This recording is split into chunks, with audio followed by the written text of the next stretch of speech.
भटकता हुआ, कहते हैं 84 लाख योनियां होती हैं और सब में प्राणी भटकता हुआ इसके बाद फिर मनुष्य योनि में आता है। तो इस योनि में आने के पश्चात उसकी विशिष्टता व्यक्त करने के लिए, समाज में उसका स्थान व्यक्त करने के लिए, उसके लिए एक नाम रखवाने का विधान ऋषियों ने बनाया है कि उसके बाद अब उसको इसी नाम से लोग पुकारेंगे, समझेंगे और वो भी उसके अंदर भी एक भाव आएगा बच्चे के अंदर भी कि हमारा ये नाम रखा गया है। लेकिन नाम रखने में थोड़ा माता पिता को ध्यान रखना चाहिए कि नाम ऐसे रखना चाहिए जो गुणवत्तापूर्वक हो, जिनका कोई अर्थ हो, ठीक। और बिना अर्थ के, बिना गुणवत्तापूर्वक नाम रखने से बालक के अंदर वो जो भाव आना चाहिए वो नहीं आ पाता। इसलिए नाम ऐसा होना चाहिए जो बालक के अंदर एक अच्छा भाव पैदा करे, उसको बताने में संकोच न हो। क्योंकि आजकल लोग प्यार में ऐसे ऐसे नाम रख देते हैं कि जब बच्चा बड़ा हो जाता है तब भी उसको उसी नाम से पुकारते हैं। बहुत सारे लोग गांव में क्या करते हैं, नाम रख दिया बुद्धू। अब वो बड़ा हो गया, उसकी शादी भी हो गई, लेकिन गांव में उसको बुद्धू बुद्धू करके ही बुलाते हैं। तो इसलिए इस तरह के नाम चिंटू पिंटू मिंटू जो भी हैं, ऐसे नाम नहीं रखना चाहिए। ठीक, नाम ऐसे रखें जो गुणपूर्वक हो, जिनके अंदर कोई गलती गुण हो, कि जिसके माध्यम से बालक के अंदर वो प्रेरणा जागृत हो कि हमें भी इस तरह का बनना है। इसीलिए नाम रखने की ये प्रक्रिया भी रखी गई है। तो सबसे पहले अभिषेक सिंचन होता है। क्योंकि कहते हैं, जैसे हमने बताया कि बालक अनेक योनियों से भ्रमण करता हुआ इस मानव शरीर में आया है, तो उसके मन में पाश्विक संस्कारों की छाया बनी रहती है। तो उस पाश्विक जीवन की उस संस्कारों को हटाना भी आवश्यकता होती है कि बालक के अंदर वो पशु प्रवृत्ति बनी न रहे, उसके अंदर सहज मानव की जो वृत्तियां हैं वो विकसित हों और शिशु जो है मानवीय आदर्शों के प्रति उसके अंदर निष्ठा भावना जागे, सच्चे अर्थों में मनुष्य कहलाने के योग बने। एक इन सब गुण को स्थापित करने के लिए सर्वप्रथम इसको हम क्या करते हैं, अभिषेक, जल का अभिषेक करते हैं। ठीक, तो कोई बहन है मंत्र बोलेंगे और उसको चेहरा थोड़ा ढक लीजिएगा, जल का सिंचन करना है। ओम आपो इष्टावयो भुवः तान ऊर्जे दधातन महीरणाय चक्षसे। ओम यो वाच्युतमो रसः तस्य भाजयते नः उषतीरिव मातरः।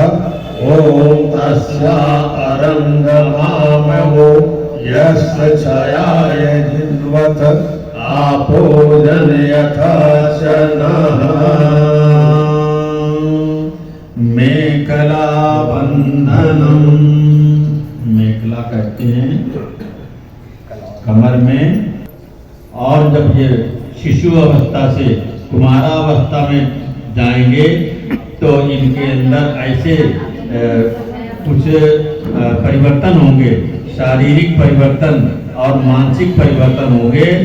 तो उन परिवर्तनों को सीमित करने के लिए, उसमें जो अवगुण भी आ जाते हैं, तो उन अवगुणों को सीमित करने के लिए ब्रह्मचर्य व्रत का पालन यज्ञोपवीत के समय करवाया जाता है।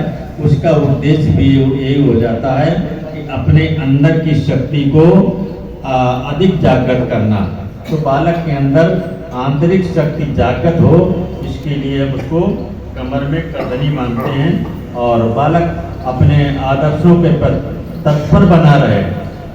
जो उसको शिक्षा दी जाए उसके प्रति उसमें तत्परता रहे, आलस्यपन न रहे, श्रेष्ठता को ग्रहण करने की उसमें शक्ति आए। आइए इस उद्देश्य से उसको जो है क्या करते हैं, मेखला बांधते हैं कमर में। तो एक कलावा ले लें, अगर कोई मेखला लाए हों आप क्योंकि बहुत लोग चांदी का भी बनाते हैं, करदरी बांधते हैं। अगर लाए हैं, नहीं लाए हैं तो कलावा ले लें और उसको कमर में बांधे। मंत्र यहाँ से बोला जा रहा है। ओम यं दुरोक्तं परिवादमाना वर्णं पवित्रं पुनतीमनागा प्राणापानाभ्यां बलमादधाना स्वसा देवी शुभगामेखलेयम् स्वसा देवी शुभगामेखलेयम्। इसके पश्चात बालक जैसे जैसे बड़ा होगा उसके अंदर बोलने की शक्ति जागृत होगी। वो अपने मन के भावों को वाणी के माध्यम से भी प्रदर्शित करेगा तो उसकी वाणी में मधुरता आए, कटुता न आए। मधुर वाणी बोले, कटुवाणी न बोले।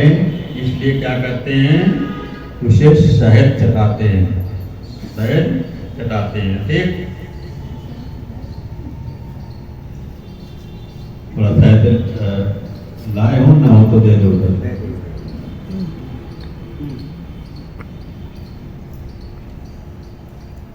ओम प्रसेददामि मधुनो घृतस्य वेदं सवित्राहतसुतं मघोनाम् आयुष्मान मुक्तो देवताभिः शतं जीव सर्वौ लोकेऽस्मिन्।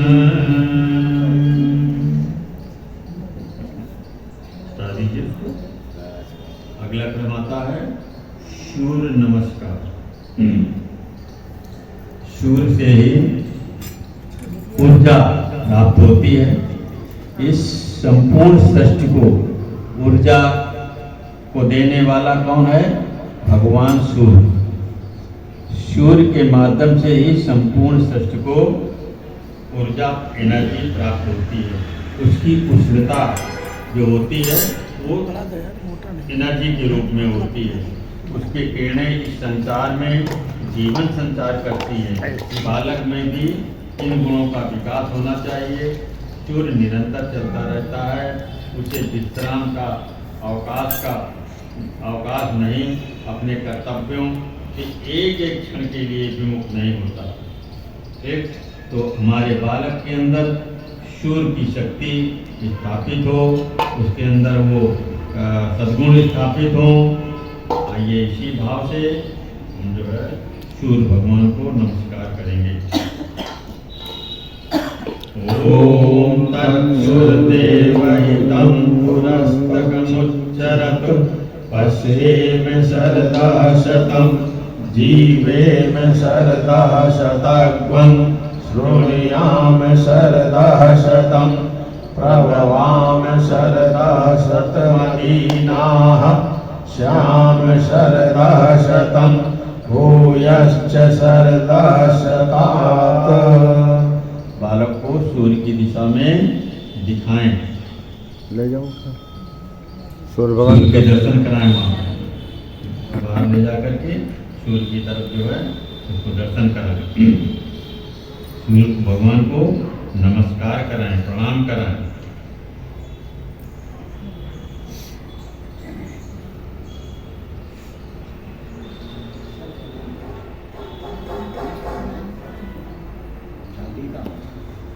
ओम भूर्भुवः स्वः तत्सवितुर्वरेण्यं भर्गो देवस्य धीमहि धियो यो नः प्रचोदयात्।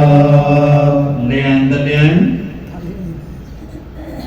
अगला क्रम है भूम पूजन या प्रथम। पृथ्वी माँ से मिलता है और पृथ्वी हमारे जीवन का आधार है। बिना आधार के कोई चीज स्थापित नहीं होती है। तो इस भूमि पर बालक को बैठाते हैं, लिटाते हैं, जिसमें होता होता है। ठीक है, तो मंत्र यहाँ से बोला जाएगा। आप जमीन पर जल का सिंचन करके उसके ऊपर जो है लेटा दीजिए, उसको जमीन पर लेटा दीजिए, लेटाएं। ओम देवो पृथ्वीचनम् इमं यज्ञं मिमिक्षितां विपरीतां नो भरीमभिः ॐ पृथिव्यै नमः आवाहयामि स्थापयामि छोड़ दो पूज्यामि छोड़ दो ध्यायामि। छोड़ दो।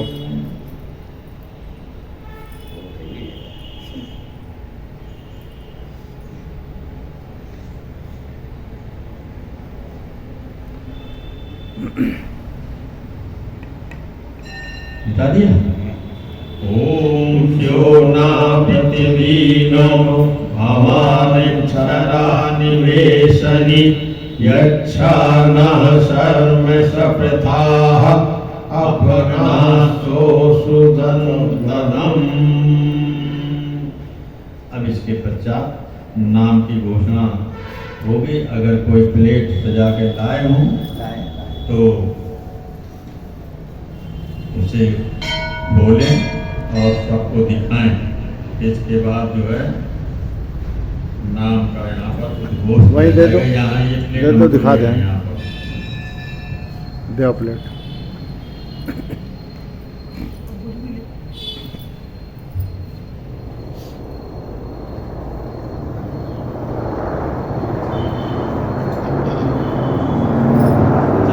बिटिया है हाँ ठीक। पोती है अग्रवाल जी की, हैं? अग्रवाल जी की पोती है। तो इसका भैया आज जो नाम घोषित किया जाता है अद्विका हाँ अद्विका है। अद्विका अद्विका वही तो बोलते हैं। अद्विका जो है इसका नाम आप आज से इसका नामकरण संस्कार जो होगा अद्विका के नाम से होगा। सभी लोग इसी के इस नाम से जानेंगे अद्विका। तो अभी हम जो है बोलेंगे शिशु अद्विका। तो आप लोग कहेंगे चिरंजीवी हो चिरंजीवी हो चिरंजीवी हो। दोबारा बोलेंगे शिशु धर्मशील हो धर्मशील हो धर्मशील बोलेंगे। फिर बोलेंगे शिशु अद्विका तो आप बोलेंगे प्रगतिशील हो प्रगतिशील हो प्रगतिशील हो। ठीक, ये 3 बार को दोहराएंगे। बोलिए शिशु अद्विका चिरंजीवी हो चिरंजीवी हो चिरंजीवी हो। शिशु अद्विका धर्मशील हो धर्मशील हो धर्मशील हो। शिशु अद्विका प्रगतिशील हो प्रगतिशील हो प्रगतिशील हो। ओम मेधाम देवा सविता मेधां देवी सरस्वती मेधां ते अश्विनौ देवा वदन्तां पुरस्करसजौ।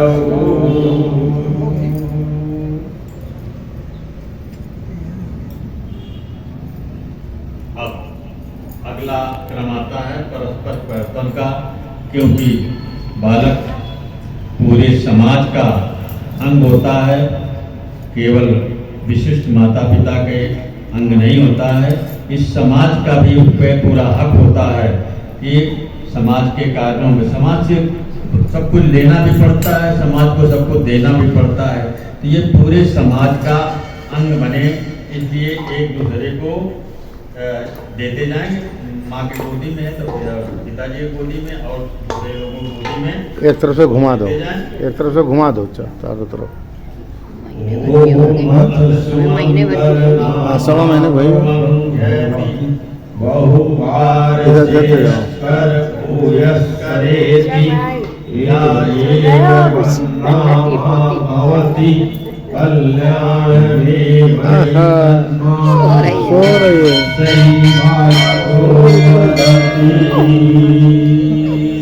रही है।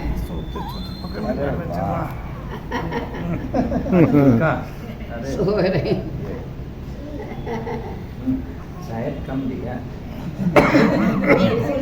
बच्चों को खिलाने का मौका मिल गया 2 मिनट।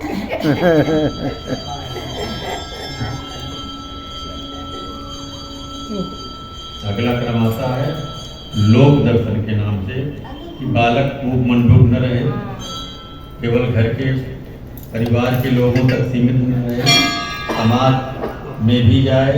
और तो आइए इसी भावना से जो है इसको लोक दर्शन कराते हैं।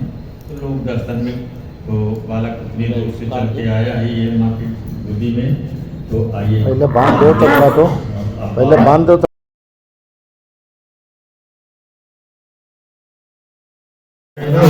आरती आरती जलाकर तीन बार जल से आगमन करा दीजिए। ओम ब्रह्म वेदांत विदो वदन्ति परम प्रधानम पुरुषं तथान्ये विश्वोत्कर्षकारगणेश्वरं वा तस्मै नमो विघ्नविनाशनाय। ओम यं ब्रह्मा वरुणेन्द्र रुद्रमरुतः तन्वन्ति दिव्यैश्चैः वेदैः साङ्गपदक्रमोपनिषदैः गायन्ति यं सामगाः ध्यानावस्थितगतेन मनसा पश्यन्ति यं योगिनो यस्यान्तं न विदुर्सुरासुरगणाः। देवाय तस्मै नमः, देवाय तस्मै नमः। कर्पूरगौरं करुणावतारं संसारसारं भुजगेन्द्रहारं सदा वसन्तं हृदयारविन्दे भवं भवानी सहितं नमामि। त्वमेव माता च पिता त्वमेव बन्धुश्च सखा। नो बृहस्पतिर्दधातु। यज्ञ रूप प्रभो हमारे भागवोज्ज्वल कीजिए, छोड़ने में छल कपट को मानसिक बल। अरे मुंह तो खोलो, फोटो कैसे आएगी? को धारण करें हर्ष में हो मग्न सारे, शोक सागर से तरे अश्वमेधाधिक रचाए। यज्ञ पर उपकार को धर्म मर्यादा चला कर लाभ दे संसार को। नित्य श्रद्धा भक्ति से यज्ञादि हम करते रहे, रोग पीड़ित विश्व के संताप सब हरते रहे। कामना मिट जाय मन से पाप अत्याचार की, भावनाएं शुद्ध हों यज्ञ से नर नार की। लाभकारी हो हवन हर जीवधारी के लिए, वायु जल सर्वत्र हो शुभ गंध को धारण किए। स्वार्थ भाव मिटे हमारा प्रेम पथ विस्तार हो। इदं नमः का सार तक प्रत्येक में व्यवहार हो। हाथ जोड़ झुकाय मस्तक वंदना हम कर रहे। नाथ करुणा रूप करुणा आपकी सब पर रहे। यज्ञ रूप प्रभो हमारे भागवोज्ज्वल कीजिए। छोड़ दे में छल कपट को मानसिक बल दीजिए। प्रभु मानसिक बल दीजिए।